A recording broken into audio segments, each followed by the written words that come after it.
नमस्कार विद्यार्थियों। आज हम कृदंत प्रकरण भाग 4 में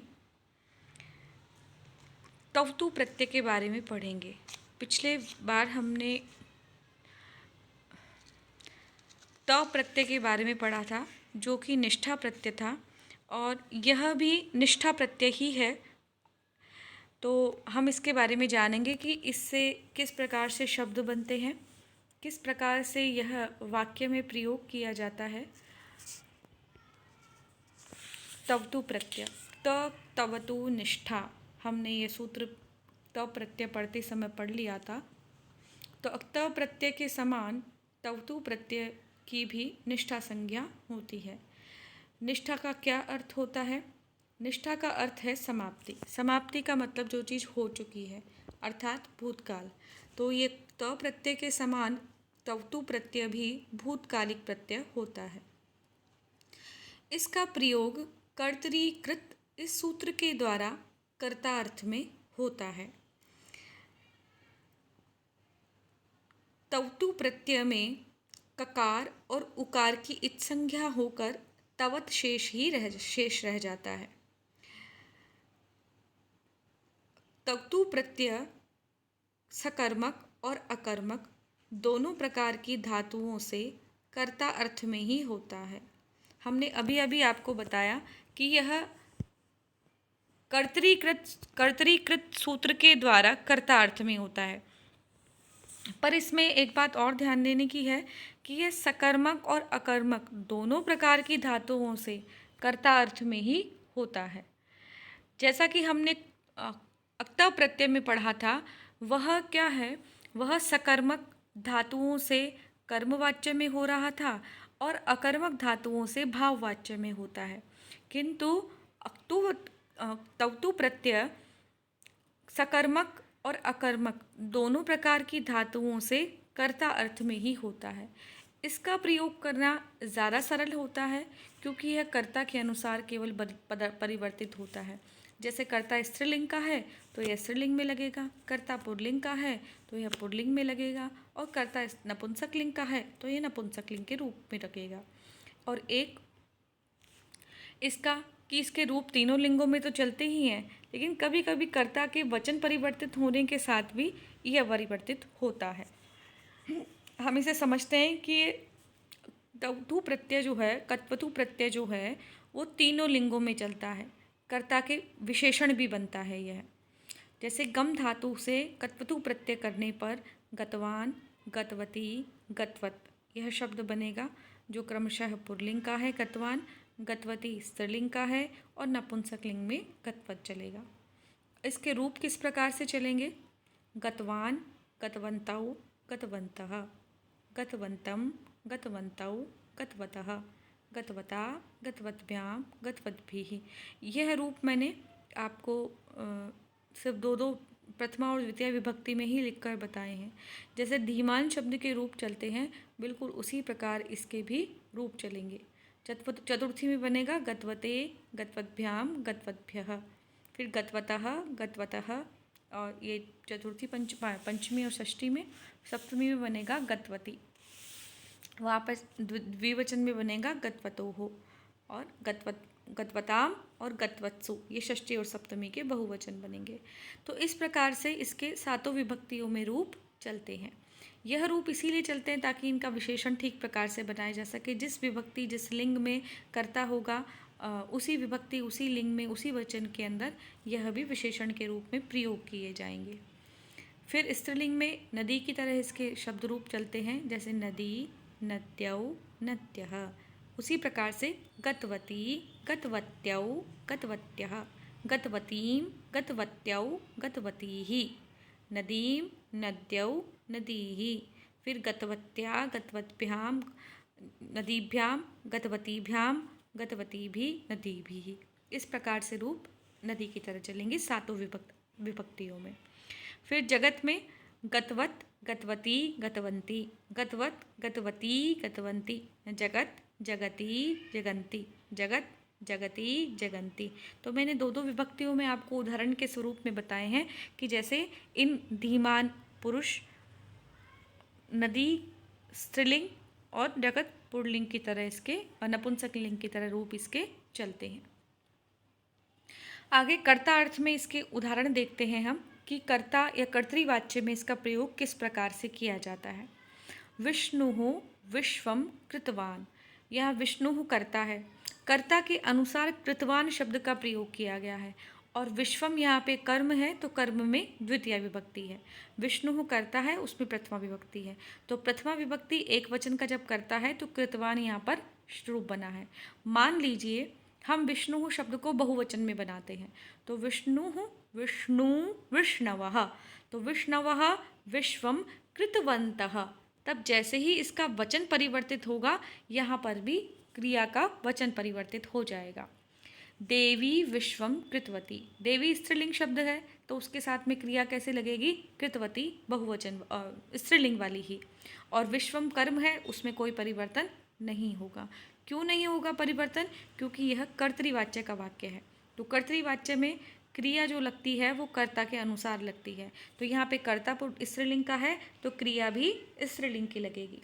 जगत भाग्यम कृतवत, जगत नपुंसकलिंग शब्द है, यहाँ पर भाग्यम शब्द कर्म है तो इसमें द्वितीय विभक्ति है और कृतवत शब्द यहाँ पर नपुंसकलिंग का ही प्रयोग किया गया है क्योंकि जगत शब्द भी नपुंसकलिंग का है। जो कत्वतु प्रत्यय होता है यह कर्ता चाहे इसका युष्मद हो अस्मद का होगा तो कोई परिवर्तन नहीं होगा। कत्वत प्रत्यान शब्द में कुछ भी अंतर नहीं पड़ता है, पर अगर कर्ता के वचन में परिवर्तन हो जाएगा तो फिर साथ साथ में ही कत्वत प्रत्यान शब्द के वचन में भी परिवर्तन होगा। उदाहरण के लिए देखिए, अहम फलम खादितवान, मैंने फल खा लिया है, तो अहम एक वचन का है तो खादितवान। अहम के बाद आता है आवाम, तो अहम आवाम फलम खादितवन्तौ। फिर वयम आया तो खादितवन्तः। आप देखते जाइए, जैसे ही वयम आया तो खादितवन्तः, आवाम आया तो खादितवन्तौ, अहम के साथ खादितवान, खादितवान खादितवन्तौ खादितवन्तः। इसी प्रकार एक वचन द्विवचन और बहुवचन। अहम एक वचन का है, आवाम द्विवचन का है तो खादितवन्तौ, वयम बहुवचन का है तो उसके साथ खादितवन्तः। त्वम फलम खादितवान। अब देखिए यहाँ पर अहम सह और त्वम ये तीनों क्या है, अस्मद युष्मद के अलग अलग शब्द हैं। ये सर्वनाम शब्द यहाँ पर स ये अलग प्रकार का है। तो जैसे इनके भले ही हमने कर्ता परिवर्तित कर दिए हैं लेकिन चूंकि कर्ता एक वचन के ही हैं तो यहाँ पर वैसे ही वचन के हिसाब से ही तवत शब्द का या कत्वत प्रत्यय का प्रयोग किया जा रहा है। तो अहम त्वम फलम खादितवान एक वचन में, युवाम फलम खादितवन्तौ द्विवचन में और यूयम फलम खादितवन्तः बहुवचन में। और यहाँ पे अहम फलम खादितवान, त्वम फलम खादितवान और सह फलम खादितवान, तो यहाँ खादितवान में किसी प्रकार का कोई परिवर्तन नहीं हुआ है। तो यहाँ क्या कहना चाहते हैं कि अस्मद और युष्मद शब्द के जब कर्ता एक वचन द्विवचन और बहुवचन में होंगे तो ही वहाँ पर कत्वत प्रत्यांत शब्द का रूप परिवर्तित होगा, एक वचन द्विवचन और बहुवचन के हिसाब से लगेगा। किंतु अगर अहम त्वम और सह ये तीनों एक वचन के हैं तो इसके साथ में एक वचन की क्रिया ही लगेगी। तो इस प्रकार से कत्वत शब्द का प्रयोग वाक्यों में किया जाता है। अब इसके शब्द रूप देख लेते हैं किस प्रकार से बनते हैं। आप शब्द से बनेगा प्राप्तवान, यानी पा चुका है। ईंग अर्धने धातु से अधीतवान, ये इंपॉर्टेंट है आपके लिए। कथ शब्द से कथितवान। अब देखिए अधीतवान में यहाँ पर वर्ण जो मात्रा है वो दीर्घ लगती है, इसका आपको ध्यान रखना है। कथ धातु से कथितवान, कुप धातु से कुपितवान, क्री धातु से कृतवान यानी कर चुका है, ये भी आपके लिए इम्पॉर्टेंट है। देखिए मात्राओं पे मैं ध्यान इसलिए दिलवाती हूँ आपका कि जब कभी आप प्रतियोगी परीक्षाएं देते हैं तो वहाँ पर मल्टीपल चॉइस में आपके पास 4 ऑप्शन होते हैं। तो कभी कभी एक शब्द में मात्रा छोटी लगी हुई होती है और दूसरे ही शब्द में दीर्घ लगी हुई होती है। तो ह्रस्व और दीर्घ मात्राओं का अगर ज्ञान नहीं होगा तो भले ही आपने बोलने में शब्द को ठीक बोला कि अधितवान बनेगा, लेकिन अब अगर आपको मात्रा का ज्ञान नहीं होगा तो ह्रस्व मात्रा लगाने के बाद आपका उत्तर गलत हो सकता है। इसीलिए आप इनकी मात्राओं पर भी ध्यान दीजिए कि किस में किस प्रकार की मात्रा लगती है। जैसे यहाँ पे देखिए गुह धातु है, तो यहाँ पे मात्रा कैसी है, ह्रस्व मात्रा है, लेकिन जब इससे गूढ़ शब्द बन रहा है तो उसमें मात्रा दीर्घारी है। तो धातुएं किस रूप में है और उनसे बनने वाले शब्द किन मात्राओं के साथ हैं, इस पे आप ध्यान दीजिएगा। क्षी धातु है, जैसे यहाँ पर ह्रस्व मात्रा के साथ है, लेकिन धातु से शब्द रूप जब बन रहा है, कत्वत प्रत्यान शब्द बन रहा है, तो क्षीणः शब्द बनेगा। क्षिप धातु से क्षिप्तवान, खाद धातु से खादितवान यानी खा चुका, गम धातु से वेरी इंपॉर्टेंट गतवान। आगे और देखिए,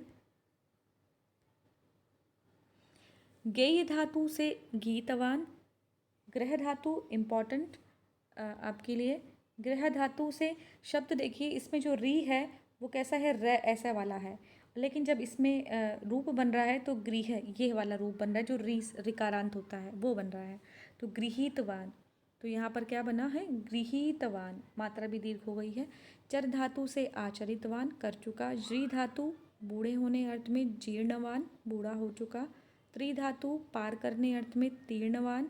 दंड धातु से दंडितवान यानी दंड दे चुका। दृष्ट धातु वेरी इंपॉर्टेंट शब्द बनेगा दृष्टवान। नी धातु से नीतवान, ले जा चुका है। पा धातु से कत्वतु प्रत्यय करने पर बनेगा पीतवान, पी चुका है।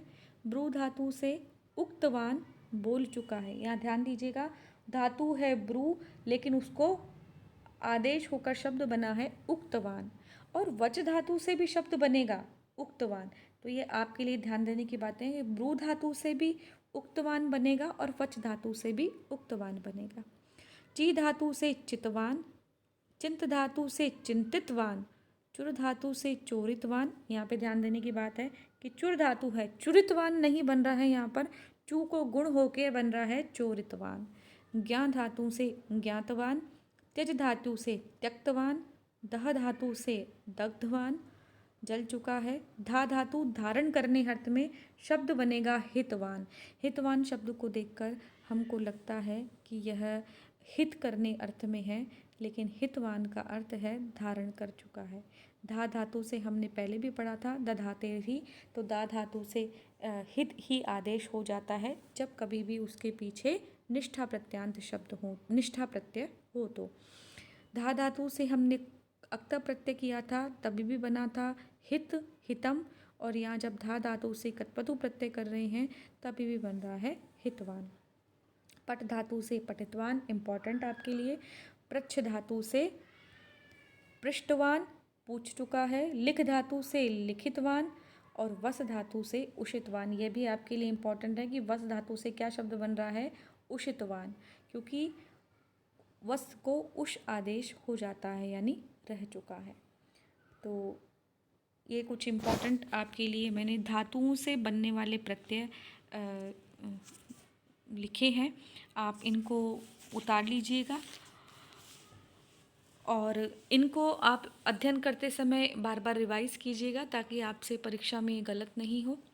तो इसका अभ्यास कीजिए। अगले वीडियो में हम अगले नए प्रत्यय के साथ में चर्चा करेंगे। धन्यवाद।